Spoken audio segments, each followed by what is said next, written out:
So on the internet, we are growing more and more connected, but also more and more tribal within our social circles. On social medias, we get fed content that is quite similar to our own tastes. And in real life, our group of friends are usually people who are similar in many ways to ourselves. One way to avoid this tribalism is to buy a spork, ghost your entire circle of family or friends, and go into the wild. I mean, you can't be tribal if you don't have a tribe, right? Another alternative that is slightly less drastic is to travel. Say go on a vacation with your family, or even move to another place for work or for love. There are many reasons to travel. And when we do that, we gain an increased understanding of the world and different cultures and backgrounds, often while having quite fun. Wouldn't it be awesome to be able to do all of this, travel the world, learn about different places, gain more empathy for people outside of your bubble, without leaving your home, and also being climate friendly? Well, here on the book note, we're going to do exactly that. This results in a series called World on a Page, where we're going to travel through the world, one book for each country. We're going to do book reviews / discussions on fiction and non-fiction books that are written by an author from that country and takes place in that country or somehow revolves around it. To mimic a real journey, we're actually going to go from country to country across borders. So we are going to try to only do countries that are connected to the previous country.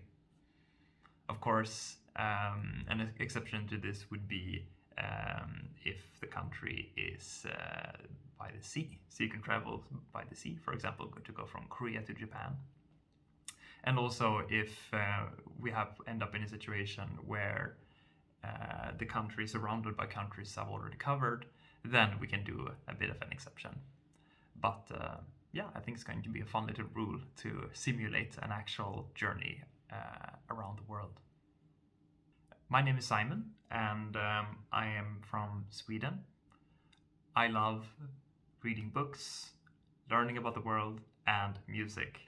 And as you can imagine, this little project of mine is just a passion project that is a Frankenstein of all of those things combined. So I'm very excited to go on this with you guys. So some initial expectations before starting out with this series.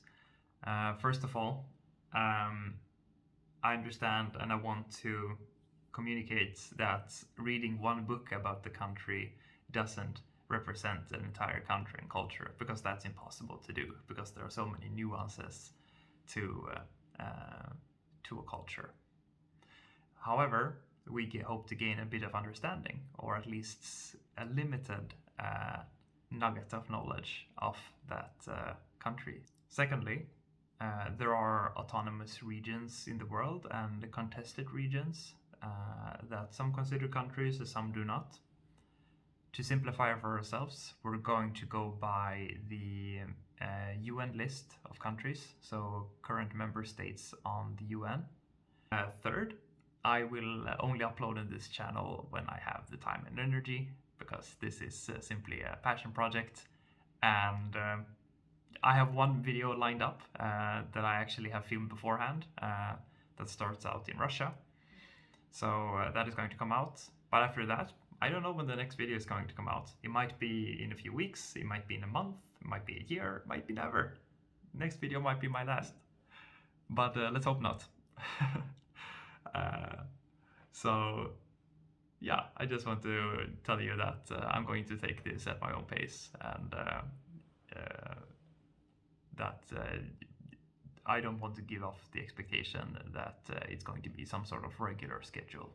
That said though, I am super excited about this. And the thing that excites me the most about taking this journey is to learn about lives and experiences of people who have a very different background from myself. So, take myself. I am a white Swedish man in one of the most rich countries in the world by income. And that puts me in a great position of privilege, which I think is really important to be aware of. And hopefully, throughout this journey, I will gain a greater appreciation and understanding of people who are in other living conditions. Another reason that I am so excited about doing this on YouTube specifically is that there are opportunities to connect with people from all around the world. So if you are from one of the countries that I've covered, or if you have experience of that culture, or have family that is from there, then I would love to hear of your stories and how you can relate to the different, say, books that I review, or if you have any recommendations for a great book from your country, then I might take that into consideration when I get to that point. So that's actually the biggest reason why I do this on YouTube, is to get that discussion going and to have a really fun interaction between all of us. Finally, a last disclaimer before we kick off is that I filmed my first book review video on Russia, and this is completely unrelated to the war in Ukraine that is currently going on as of the filming of this video. It is in no way meant to support the Russian regime's current war or attack on Ukraine. It's simply an unfortunate coincidence that I picked Russia as the first country, and that this is going on right now. I actually conceived of this idea and of this channel while I was reading Crime and Punishment by Fyodor Dostoevsky. So it is simply because of that this challenge starts in Russia. So that's it. Our imaginary trip has its first stop in St. Petersburg with the novel Crime and Punishment by Fyodor Dostoevsky. So, do you want to come with?